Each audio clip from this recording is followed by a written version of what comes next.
Hello everyone. चलो आज हम लोग पढ़ने वाले हैं volume strength of hydrogen peroxide H2O2। ये एक तरह का हमें कह सकते हैं कि स्टोइकियोमेट्री का पार्ट है, या इसको हम रेडॉक्स रिएक्शन में भी देख सकते हैं। तो आज हम जानेंगे कि volume strength of H2O2, hydrogen peroxide का वॉल्यूमेट्रिक या वॉल्यूम स्ट्रेंथ हम कैसे फाइंड करते हैं। कभी कभी बच्चों को क्वेश्चन में दिया रहता है कि 10 volume of H2O2, 15 volume of H2O2, 20 volume of H2O2, x volume of H2O2। तो what is the mean of the x volume of H2O2 या 20 वॉल्यूम ऑफ H2O2। तो सबसे पहले हम उसको जानेंगे कि x वॉल्यूम या 20 वॉल्यूम ऑफ H2O2 का मतलब क्या होता है। अगर हम हाइड्रोजन पेरोक्साइड को डिकम्पोज करें तो ये हाइड्रोजन पेरोक्साइड वाटर और ऑक्सीजन में डिकम्पोज होता है।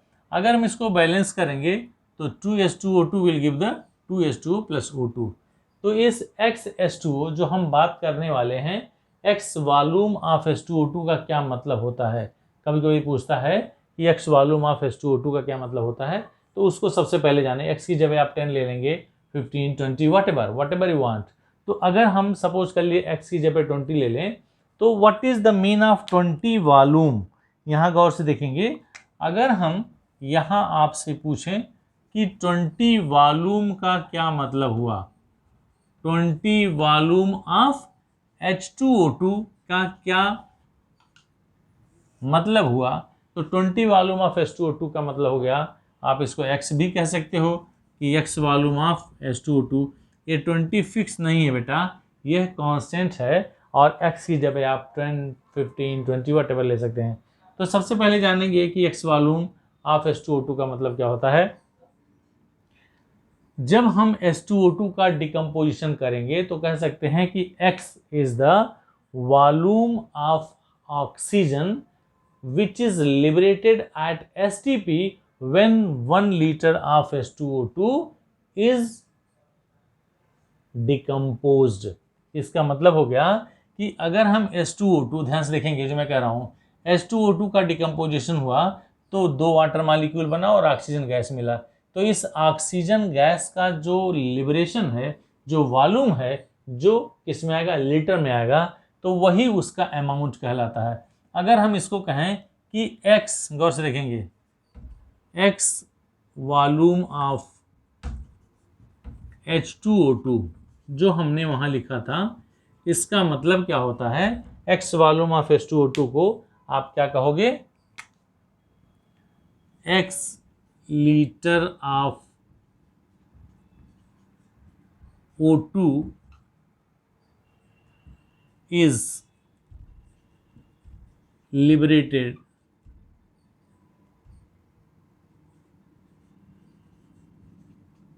X volume of O2 is liberated at STP when 1, या कहेंगे X liter of O2 is liberated at STP when 1 liter of H2O2 is decomposed।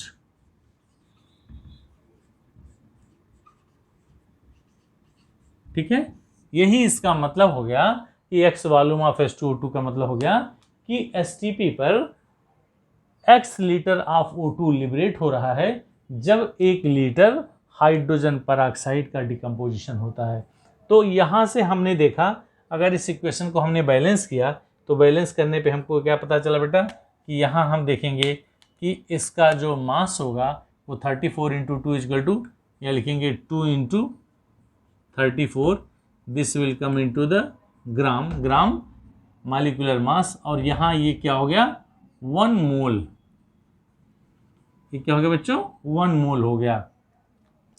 तो अगर हम 1 मोल की बात करें तो मोलर वॉल्यूम कितना होता है, 22.4 लीटर। तो इसी को देख करके लिखेंगे सिंस 68 ग्राम, हमें कह सकते हैं 68 ग्राम H2O2 gives 1 mole of oxygen. या इसी को हम ऐसे कह सकते हैं कि 22.4 लीटर, इसी को उल्टा कर देंगे तो लिखेंगे 22.4 litre O2 is liberated from 22.4 liter oxygen is liberated from 34 into 2 is equal to 68 gram H2O2 से, करेक्ट। और आपको निकालना था बच्चों x वॉल्यूम ऑफ H2O2, तो देयरफॉर ये हो गया since, therefore x litre of O2 is liberated from, क्या करेंगे 68 डिवाइड बाई 22.4 इंटू एक्स, ये क्या हो गया बेटा, ग्राम हो गया। अब आप यहां से देखेंगे कि this is the value of mass of the H2O2, तो इसको अगर हम कैलकुलेट करें या सॉल्व करें तो हम ये लिख सकते हैं the value of this will come, ये कितने से डिवाइड होगा बेटा, 4 से डिविजिबल है, तो 17 चौक 68 नहीं, इसकी वैल्यू आ गई 17x अपॉन 5.6 ग्राम, ध्यान से आ गया। तो ये किसकी वैल्यू आ गई, this x litre of oxygen is liberated. अब आपको पता चल गया कि mass of the oxygen you got, ये क्या है, sorry mass of the H2O2 you got. अब हम जानते हैं बच्चों since W is equal to क्या होता है, NeV अपॉन 1000, ये फार्मूला आपने पढ़ा हुआ है, मैंने पढ़ाया हुआ है कि W is equal to NeV। What is the use of this formula, इस फार्मूले से हम क्या करेंगे, उसकी नॉर्मेलिटी निकालेंगे, किसकी, x वॉल्यूम ऑफ H2O2 की नॉर्मेलिटी निकालेंगे। तो यहाँ से अगर आप नॉर्मेलिटी निकालना चाहते हैं तो नॉर्मेलिटी इज इक्वल टू क्या हो जाएगा बच्चों, W into 1000 upon E into V, am I right? तो आप इसकी वैल्यू पुट कर देंगे, W की वैल्यू आपको क्या पुट करनी है, this is the value of W, तो इस W की वैल्यू हो जाएगी 17x अपॉन 5.6, ऊपर था बच्चों 1000 और नीचे क्या बचा, E into V, is equal to equivalent mass, हमने आपको बार बार बताया है।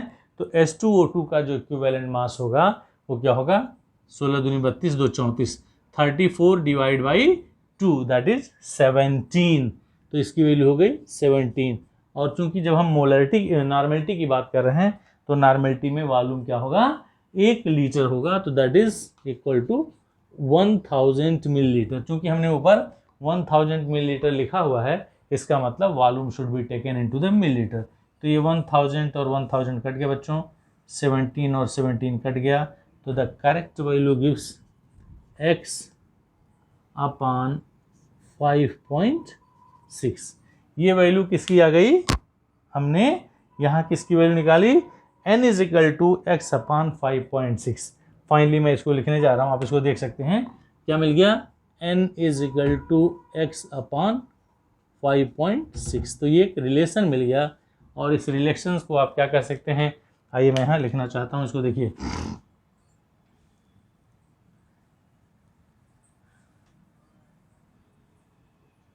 इस रिलेशन को हम कहेंगे नॉर्मेलिटी इज इक्वल टू, ये x क्या था, आपने यहाँ देखा था वॉल्यूम ऑफ हाइड्रोजन परऑक्साइड। तो अगर आपको वॉल्यूम ऑफ हाइड्रोजन परऑक्साइड निकालना है तो फार्मूला इसके बेस पे आप यहाँ लिख सकते हो। देखो मैं यहाँ फार्मूला लिखने जाऊँ, सॉरी, तो क्या लिखेंगे बच्चों, x को क्या कहेंगे, वॉल्यूम ऑफ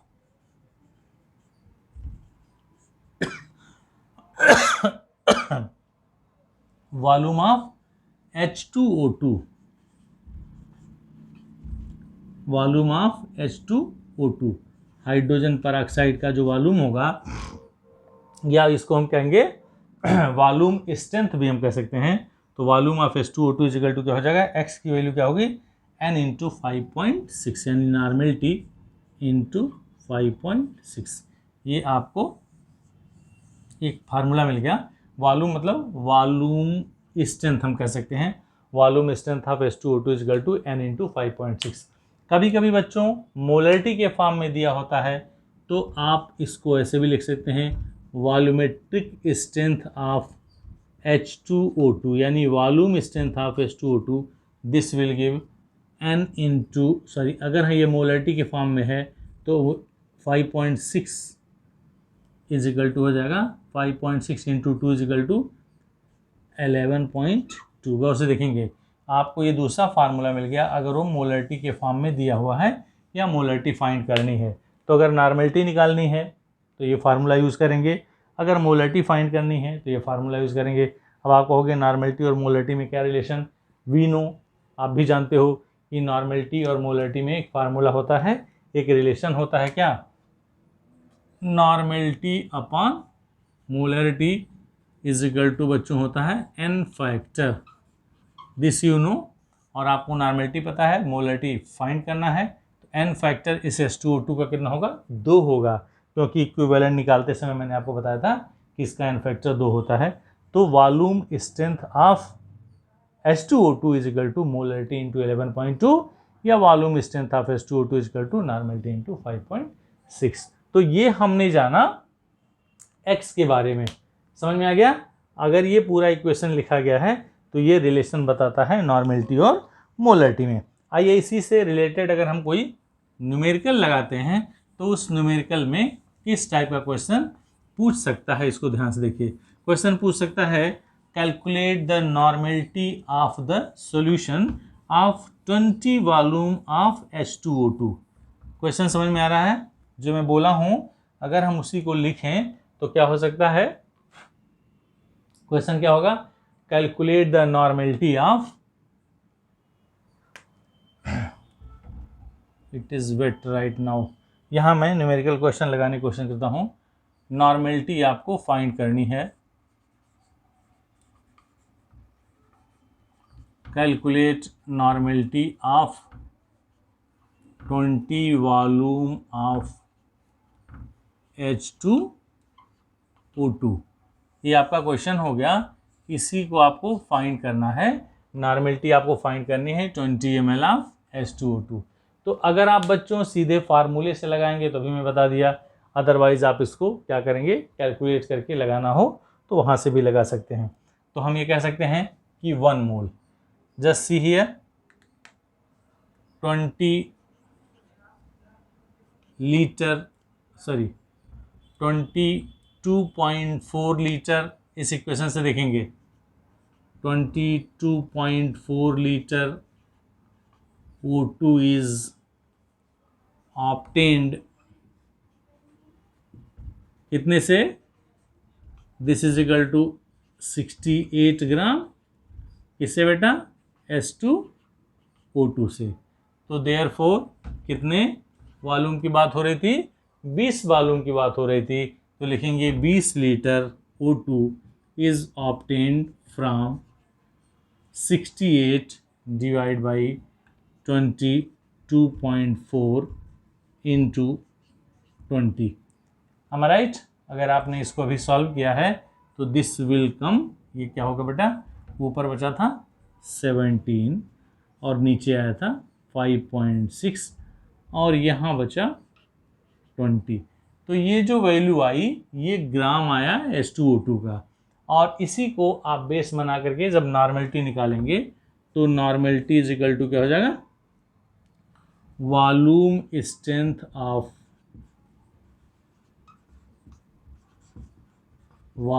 स्ट्रेंथ ऑफ इसका H2O2 डिवाइड बाई, अभी अभी आपने देखा है, दैट इज 5.6, या आप इसको सॉल्व करेंगे तभी यही वैल्यू आ जाएगी। तो वॉल्यूम स्ट्रेंथ बच्चों आपने लिया था 20 और आपने इसको 5.6 से डिवाइड करेंगे तो इसकी वैल्यू आ गई 20 बाई 5.6, तो होता है 5 से 15 5 चौक 20, ये करीब करीब 3.57 के पास आएगी वैल्यू। तो the correct answer is 3.57 normal. तो हम ये कह सकते हैं कि अगर नॉर्मलिटी पूछा हुआ है तो हम नॉर्मलिटी निकाल लेंगे, अगर मोलरिटी पूछा हुआ है तो मोलरिटी निकाल लेंगे। तो इस तरह से हम किसी भी H2O2 सॉल्यूशन का अगर वॉल्यूम स्ट्रेंथ दिया गया है तो उसकी नॉर्मलिटी या उसकी मोलरिटी फाइंड कर सकते हैं। या अगर नॉर्मेलिटी दी गई है तो हम वॉल्यूम स्ट्रेंथ भी फाइंड कर सकते हैं, मोलरिटी दी गई है तो वॉल्यूम स्ट्रेंथ भी हम फाइंड कर सकते हैं। तो it is all about the volume strength of H2O2। Thank you so much for watching.